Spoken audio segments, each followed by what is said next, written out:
আসসালামু আলাইকুম। আমার বলার কোনো ভাষা নেই।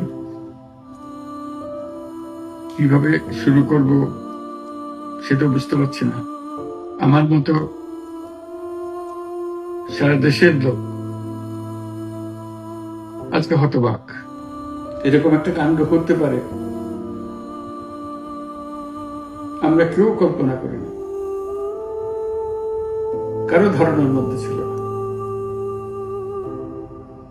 কিন্তু এই অবিশ্বাস্য জিনিস আমাদেরকে হঠাৎ করে গ্রহণ করতে হয়েছে।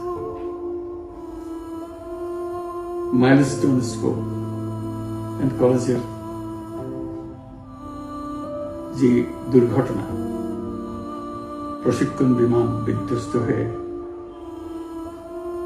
কচি শিশুদের উপরে ঝাঁপিয়ে পড়ল, আগুনে পুড়ে মরল। মা বাপদের আমরা কি জবাব দেব, কি বলবো?